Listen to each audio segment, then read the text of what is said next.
So we're going to spend some time talking about the world of commodities again, from crude oil to another world of commodities. That's agriculture, one of the strong backbone of the economy if we put everything just right behind it. But again, what is the nexus between agriculture and the markets? Let's do a bit of what they call a fundamental and market analysis, bringing agriculture to the marketplace. Peter Moses is joining us as a research analyst from the team at Agric Capital. Good morning. Hi, Bosun. Peter, it's good to see you. Thank you. Agriculture is everything, technically speaking. Yeah, right. Agriculture puts fuel in your car, can put fuel in your car, Definitely. put some fuel in your stomach. That's right. Help your health. Definitely. And be part of your looking and feeling good when you talk about cosmetics. Absolutely. And everything. So agriculture has you all, whether it is energy, whether it is food, and everything else in between, and health and healthcare. So this is very important. But when we look at our market, this is one of the, we have close to about a dozen oil and gas companies listed on the NSE. But if you look at agriculture, just about 2 or 3. Well, 2 major performers active, and the rest lackluster. Multitrex, for example. Okay, well, with the conversation we'll get around there. But again, it shows that we're far from what we are preaching. Definitely, obviously. So let's start from the fundamentals part of it. Yeah, so as you've rightly said, agriculture is fundamental, basic, and as well key to economic development. I just listened to your discussion about oil. While we keep on talking about oil, for instance, that we need, to get as much as we can from oil, I would like to take you back to when agriculture was the mainstay of this economy. Currently, oil accounts for less than 10% of the GDP.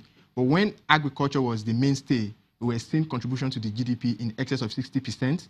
Even as it currently stands, despite the neglect of that important sector, it still contributes, around 23-25% to total GDP. Going back to the market, despite having few companies in the agricultural sector listed on the stock exchange, if you look at market performance in previous years, historically, you will continue to see that these companies have outperformed the broader market index. For instance, I will look at, the last 3 years before 2017, when we had significant, losses on the, NSE. That was 2015, 2016, and then, of course, before we had a rebound in 2017. Save for 2014, which was, of course, a clear, case of, the oil price crash and, the broader economy, experienced significant downturn. Okomu Oil and Presco, for instance, in 2015 outperformed the market. The same thing we experienced, in fact, in the 2015 case, the market was, was down. These stocks were, outperformed the market, positive. In 2017, for instance, when the market was up as well, 42%, these stocks actually returned in excess on average of 70%. That speaks to, the potential you have in that sector. Definitely, if we want to be fair, the current government has done a lot in, trying to reposition this sector. But the fact remains that we still have a long way to go. A lot still needs to be done. The few we've seen, the little we've seen so far from government is actually in terms of, soft financing, in terms of making input, talk about seedlings, fertilizers, insecticides available. But the question you look at is, for economies that have driven growth and development using agriculture, what have they done? They've not only tried to, what we currently preach, for instance, if you look at the economic recovery and growth plan, all we are trying to do is to ensure food security, reduce our import bill, and as well ensure that we attain self-sufficiency in certain, crops. Talk about rice, talk about tomato paste, talk about wheat, and all of that. Economies have moved long ago away from that in using agriculture to diversify the economy. You begin to look at case studies of countries, for instance, Indonesia, what they've done with, cocoa. You look at cocoa and say, all you can do is to produce the seeds. But then you've seen countries that have gone a step ahead of that and increase their export earnings by actually processing.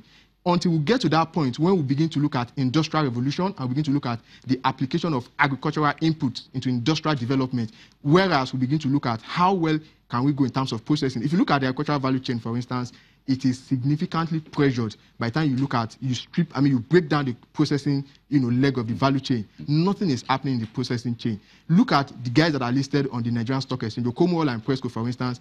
These guys continuously report significant earnings growth, even when the economy is down. Ordinarily, you would expect that the cyclicality nature of the economy should also impact and affect their performance. I was in a discussion with the management of Okomu, for instance, last year. You would actually be surprised that in 2016, when everything was down, The only challenge Okomu Oil had was a case of how can we expand our plantation. The land was not available.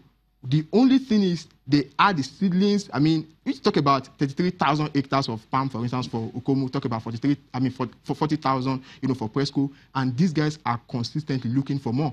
In that space alone, oil palm, though we don't have accurate figures, experts in the industry have actually put it to say, on an annual basis, we have close to, between 500,000 and 1 million tons, of actually the supply shortfall as far as the industry is concerned. I spoke with management. What would it take to actually bridge this gap? He said you would need at least 300,000 to 400,000 hectares of land. Where will you get that from? For instance, for oil palm in Edo State, where you have land competing for other uses, residential, and even some other agricultural, uses. You're not going to focus only on crop production, for instance. You're still going to talk about livestock, which is, of course, in our own case, is extremely untapped.